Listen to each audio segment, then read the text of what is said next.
जिस समय दिल्ली में पीएम मोदी दुनिया की सबसे बड़ी एआई समिट कर रहे थे, जिस समय दुनिया के 20 देशों के राष्ट्रीय अध्यक्ष और 100 देशों के प्रतिनिधि एआई सेक्टर इनोवेशन पर चर्चा कर रहे थे, बड़ी बड़ी कंपनियों के सीईओ आए हुए थे, उसी समय गाजा को लेकर बोर्ड ऑफ पीस की पहली बैठक डोनाल्ड ट्रंप ने वॉशिंगटन में की। क्या यह महज संयोग था या समय के फ्रेम में फंसी दुनिया के बदलते ऑर्डर के गहरे संकेत वाली कोई तस्वीर थी? पाकिस्तान से शहबाज शरीफ तो दौड़ते हाँफते वॉशिंगटन पहुंच गए। फील्ड मार्शल मुनीर को क्या हो गया भाई? वो क्यों नहीं गया? आखिर मोदी की कूटनीति में मुनीर किस फजीयत में फंस गया है, आज आपको बताऊं। क्या वजह है कि ट्रंप के तमाम पैतरों के बावजूद Bharat Gaza board of peace में पूर्ण सदस्य के रूप में शामिल नहीं हुआ? क्यों मोदी के फैसले को नई दिल्ली का मास्टर स्ट्रोक माना जा रहा है? हर पॉइंट पर आज बात हो। लेकिन एक जगह भारत ने एंट्री की है, वो है पैक्स सिलिका अलायंस। आखिर इससे भारत हासिल क्या करने जा रहा है?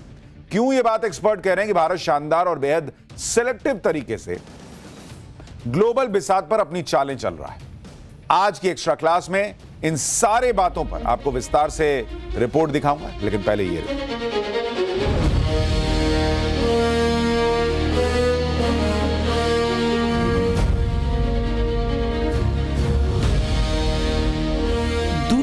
अस्थिरता के दौर में फंसी है। एक साल पहले ट्रंप टैरिफ और अमेरिकी अधिनायकवाद की उठी लहर ने जियोपॉलिटिक्स में एक बड़ी हलचल मचाई। आज हाल ये है कि ट्रंप टैरिफ को अमेरिकी सुप्रीम कोर्ट ने अवैध बता दिया है। दूसरी तरफ ट्रंप के अनिश्चित दिमाग ने दुनिया की राजनीतिक धुरी को भी बदला है। पश्चिम अब वो पश्चिम न रहा। ग्लोबल साउथ अपनी सशक्त आवाज उठा रहा है। नई व्यापार संधियों और शांति के सूत्रों की खोज में दुनिया का भरोसा है Bharat. Prime Minister Modi is the boss.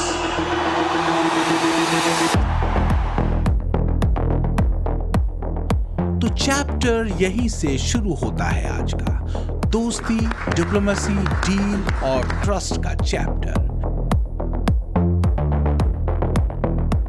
वो अध्याय जो जियोपॉलिटिक्स की दिशा को तेजी से बदलने वाला है। मोदी के नेतृत्व में भारत ने अपनी नई भूमिका को लेकर काम शुरू भी कर दिया है। दुनिया मानने लगी है कि असंतुलित होती वैश्विक राजनीति में भारत एक बैलेंसिंग पावर है। इसी साल की शुरुआत में यूरोपीय यूनियन के साथ मदर ऑफ ऑल डील्स से शुरू करने से लेकर एआई इंपैक्ट समिट 2026 तक और फ्रांस ब्राजील से अहम समझौते तक भारत ने पूरी दुनिया में हलचल मचाई हुई है। इंटरनेशनल मीडिया कह रही है कि भारत सिर्फ डील भर नहीं कर रहा, बल्कि बदलती दुनिया में एक भरोसेमंद और मजबूत दोस्त के रूप में अपनी पहचान भी बना रहा है। एआई इंपैक्ट समिट में दुनिया भर के 20 देशों के राष्ट्राध्यक्षों और 100 से ज्यादा देशों के प्रतिनिधियों के साथ ही यूनाइटेड नेशन के महासचिव और आईएमएफ की चेयरमैन की मौजूदगी के बीच भारत ने दुनिया को बता दिया कि एआई के ग्लोबल मंच पर वो भविष्य का लीडर है। तो वहीं फ्रांस और ब्राजील के साथ भारत की टीम ने दोस्ती, डिप्लोमेसी, ट्रेड और ट्रस्ट के सूत्र पर जियोपॉलिटिक्स की एक नई विंडो खोली है। 21वीं सदी की वैश्विक राजनीति में भारत एक उभरती शक्ति भर नहीं है, बल्कि एक निर्णायक बैलेंसिंग पावर भी बन चुका है। इसकी एक बड़ी वजह यह है कि एशिया प्रशांत से लेकर यूरोप और मध्य पूर्व तक भारत की कूटनीति मल्टी लेयर्ड, व्यावहारिक और परस्पर हितों पर आधारित है। भारत ग्लोबल साउथ के एक सशक्त और संवेदनशील लीडर के तौर पर आकार ले रहा है। भारत मर्कोसुर ट्रेड समझौते के विस्तार से हमारा आर्थिक सहयोग और सुदृढ़ होगा। टेक्नोलॉजी और इनोवेशन के क्षेत्र में हमारा सहयोग दोनों देशों के साथ साथ पूरे ग्लोबल साउथ के लिए महत्व रखता है।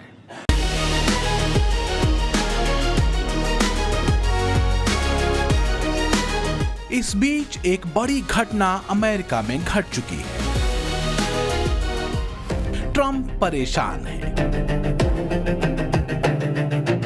ट्रंप के जिस टैरिफ के आगे भारत नहीं झुका, अडिग रहा, अब वही टैरिफ अमेरिकी सुप्रीम कोर्ट की तरफ से अवैध घोषित किया जा चुका है, ये कहते हुए कि ट्रंप को रेसिप्रोकल टैरिफ लगाने का कोई अधिकार ही नहीं है। बीते करीब 1 साल से दुनिया के देशों पर टैरिफ बम फोड़ रहे ट्रंप का बम अब खुद उन पर फूटा है। ऐसा कि ट्रंप सन्नाटे में है। सुप्रीम कोर्ट से मिले झटके ने ट्रंप को और अस्थिर कर दिया है, क्योंकि अमेरिकी सुप्रीम कोर्ट के फैसले के बाद करीब 150 से 175 बिलियन अमेरिकी डॉलर लौटाने पड़ सकते हैं। हालांकि यह अभी तय नहीं है कि राशि लौटानी होगी या नहीं।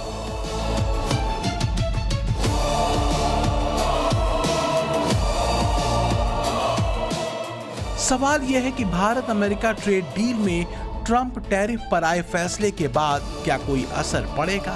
हालांकि एक्सपर्ट की तरफ से कहा यह जा रहा है कि अब अमेरिकन टैरिफ 18 से घटकर 15% हो सकता है, जो कि बौखलाए ट्रंप ने फैसला आने के बाद अस्थायी तौर पर लगाया है। तो क्या ट्रंप की नई बौखलाहट का असर भी जियोपॉलिटिक्स पर पड़ेगा? इसका आकलन समय करेगा। फिलहाल तो पाकिस्तान चलते हैं, जहां चर्चा में है ये एक तस्वीर, शहबाज की उठक बैठक की तस्वीर। ट्रंप को एक पपेट तो मिल ही गया है, एक या 2 पपेट, एक शहबाज, दूसरा मुनीर। ऐसा लगता है कि पाकिस्तान के इन दोनों पपेट्स को Trump Gaza board of peace के मनोरंजक मंडल में रख चुके हैं, ताकि गाजा के पीस वाले बोर्ड में माहौल थोड़ा हल्का फुल्का बना रहे। बोर्ड ऑफ पीस समिट के दौरान शहबाज शरीफ और डोनाल्ड ट्रंप की मुलाकात का ये वीडियो भी सोशल मीडिया पर खूब वायरल हुआ। पाकिस्तानियों ने शहबाज शरीफ की बदन भाषा से लेकर उनके वाक्य विन्यास तक पर खूब फप्तियां कसी।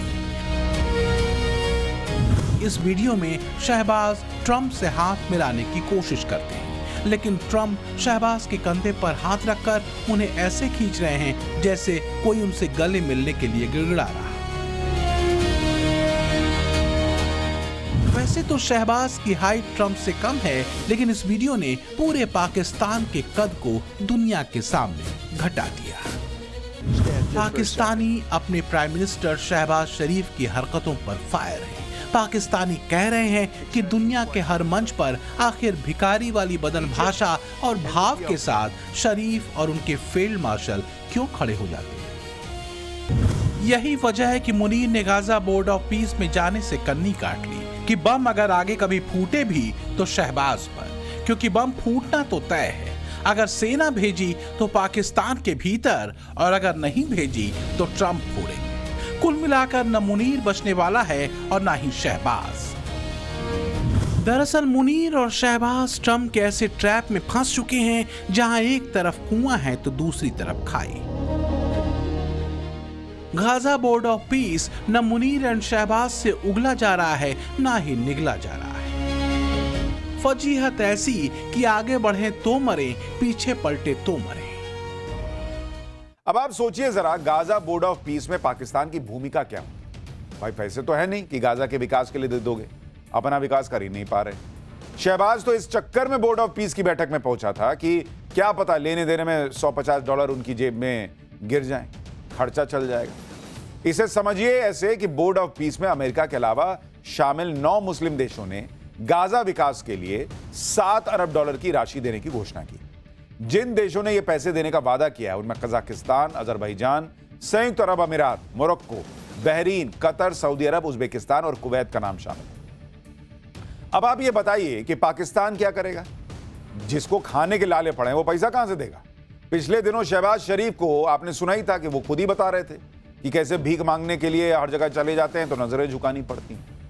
इस बयान में उन्होंने मुनीर को भी लपेट लिया था। तो क्या इसलिए इस बार मुनीर अमेरिका गया ही नहीं? मुनीर की सिट्टी पिट्टी गुम है। इस्लामिक आतंकवादियों के बल पर चल रही पाकिस्तानी सेना के लिए संकट बड़ा हो गया है। क्योंकि गाजा बोर्ड ऑफ पीस में पाकिस्तान के पास देने के लिए पैसा तो है नहीं। सेना है, लेकिन सेना अगर गाजा गई तो ये सीधे सीधे उस आतंकी संगठन हमास और उसके आतंकवादियों को चुनौती देना होगा जिसकी हिमायत पाकिस्तान करता रहा है। अगर ऐसा हुआ तो मुनीर के खिलाफ पाकिस्तानी सेना में बगावत हो सकती है। शहबाज शरीफ की मुश्किल पाकिस्तान में बढ़ सकती है। पाकिस्तानी आतंकी शहबाज मुनीर के खिलाफ हो सकते हैं और अगर गाजा में सेना नहीं भेजी तो ट्रंप मुनीर शहबाज को छोड़ने वाले नहीं। गाजा में अंतर्राष्ट्रीय बल की तैनाती और उसमें पाकिस्तानी सेना को भेजने की शर्त वास्तव में शहबाज और मुनीर दोनों के गले की हड्डी बन चुकी है। यही वजह रही कि वॉशिंगटन पहुंचे शहबाज ट्रंप से बायलैटरल मीटिंग करना चाहते थे, लेकिन उन्हें ट्रंप ने समय ही नहीं दिया। वजह इस्लामाबाद वॉशिंगटन टेंशन बताई जा रही है। पाकिस्तान ने अभी तक गाजा पीस फोर्स में शामिल होने की हामी नहीं भरी है। बहरहाल इंटरनेशनल लेवल पर एक और बड़ी हेडलाइन बनने वाली है पीएम मोदी के इजराइल दौरे की।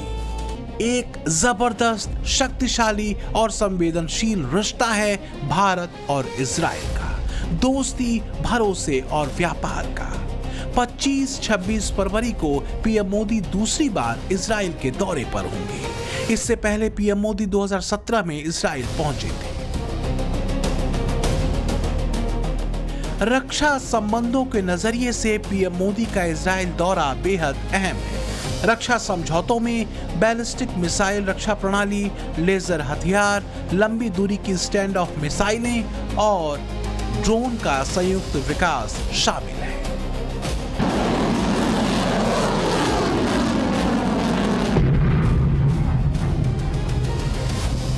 भारत खास तौर से अपने मिशन सुदर्शन के लिए advance anti ballistic missile system के संयुक्त विकास पर ध्यान केंद्रित कर रहा है। इसका उद्देश्य है भारतीय क्षेत्रों को लंबी दूरी की मिसाइलों के खतरे से बचाना। लंबी, मध्यम और छोटी दूरी की मिसाइल प्रणालियों में इजराइल की बहुस्तरीय मिसाइल रक्षा बेहद ताकतवर है और इजराइल को इसमें विशेषज्ञता हासिल है। हाल के युद्धों में उसने जबरदस्त ताकत दिखाते हुए दुश्मन की मिसाइलों को हवा में ही ढेर दिया है।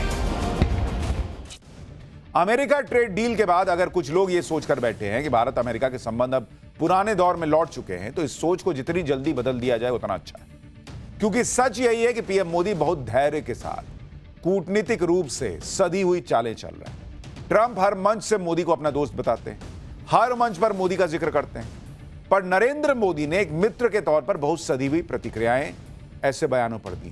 कहते हैं ना कि रहीमन धागा प्रेम का मत तोड़ो चटकाए, टूटे से फिर ना जुड़े, जुड़े गांठ पड़ जाए। ठीक वही हाल है भारत अमेरिका ट्रेड डील को लेकर। लेकिन संदेश क्लियर है कि डिप्लोमेटिक लेवल पर और कारोबारी तौर पर संबंध अब चलेंगे। इससे ज्यादा वो वार्म फ्रेंडशिप वाली बात नहीं रहेगी। हाल के कुछ महीनों में चाहे फ्रांस के राष्ट्रपति मैक्रों हो, ब्राजील के राष्ट्रपति लूला दा सिल्वा हो, यूरोपीय यूनियन के नेता हो, सबके साथ पीएम मोदी की केमिस्ट्री और दोस्ती शानदार दिखी। और आप गौर करिए, ये वो नेता हैं जिनका मजाक ट्रंप उड़ाते हैं। इसलिए कहा जा रहा है कि दुनिया में एक नए गठबंधन की आहट तो नहीं है। संकेत तो मैक्रों के उस बयान से भी निकाले जा रहे हैं जो उन्होंने भारत फ्रांस संबंधों को लेकर दिया कि हमारे पास सिर्फ एक रणनीतिक साझेदारी नहीं है, हमारे पास एक विशेष वैश्विक रणनीतिक साझेदारी है। भारत रुकने को तैयार नहीं। अपने विकसित भारत के लक्ष्य के साथ मोदी दुनिया भर में मित्रता संदेश लेकर निकले हैं। यूनिपोलर वर्ल्ड ऑर्डर के बजाय मोदी हमेशा मल्टीपोलर वर्ल्ड ऑर्डर की बात कहते हैं। सच ये है कि मोदी के ट्रस्ट, ट्रेड और ट्रांसफॉर्म की ट्रिनिटी ने भारत पर ईस्ट से वेस्ट तक भरोसा बढ़ाया है। भारत के वसुधैव कुटुंबकम के इसी सूत्र ने दुनिया को अपनी ओर खींचा है। आज के दौर में ट्रंप और अमेरिका की नीति के चलते वेस्ट की परिभाषा बदल चुकी है। आज वेस्ट का मतलब सिर्फ अमेरिका है। भारत ये बात बहुत अच्छे से समझ चुका है। पिछले कुछ सालों में यूरोप ने भी अपने आप को अमेरिका के साए से निकालकर अलग खड़ा करने की कोशिश की है। इसके पीछे जो सबसे बड़ी वजह रही है वो है ट्रंप की यूरोप को ह्यूमिलिएट करने की पॉलिसी। लिहाजा भारत ने अपनी नीति में यूरोप पर फोकस करना शुरू किया है। यूरोप के साथ मदर ऑफ ऑल डील हुई, फ्रांस के साथ मजबूत रक्षा समझौता हुआ, एआई समिट में स्पेन, फिनलैंड जैसे यूरोप के 26 देश शामिल हुए, तो वहीं भारत यूके के बीच अहम फ्री ट्रेड डील भी हो ही चुकी है। मोदी भारत के लक्ष्यों को लेकर अपने क्लियर रोड मैप पर आगे बढ़ रहे हैं। एक ऐसा ही रणनीतिक गठबंधन है पैक्ट सिलिका, जिसमें भारत की एंट्री हो चुकी है।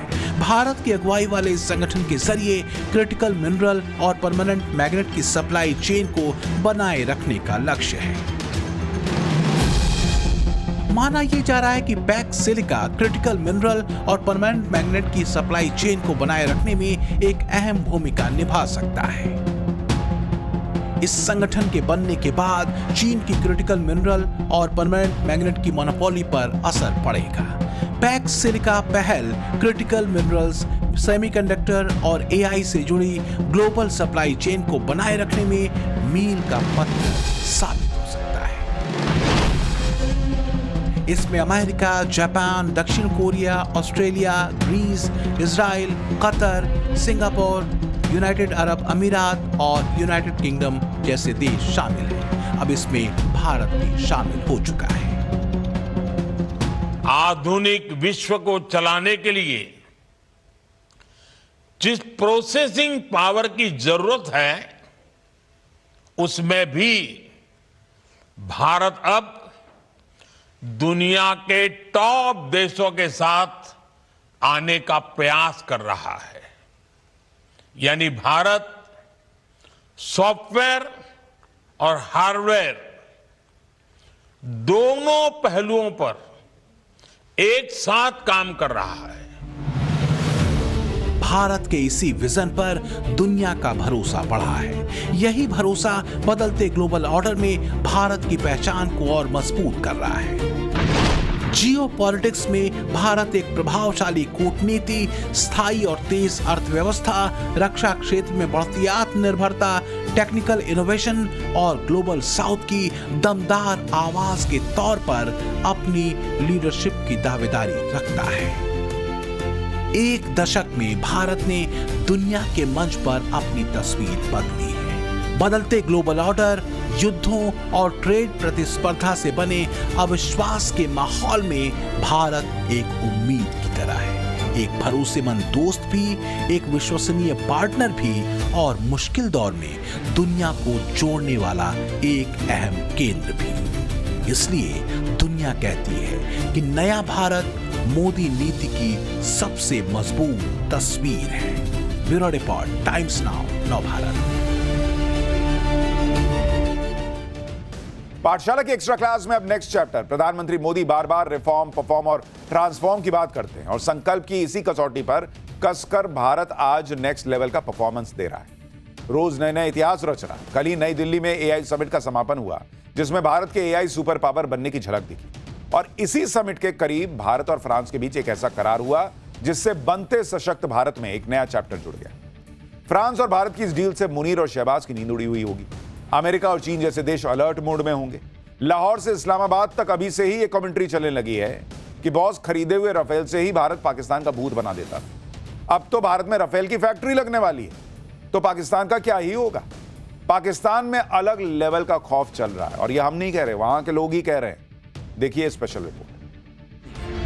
वो जब उड़ान भरता है, आसमान थर्रा उठता है।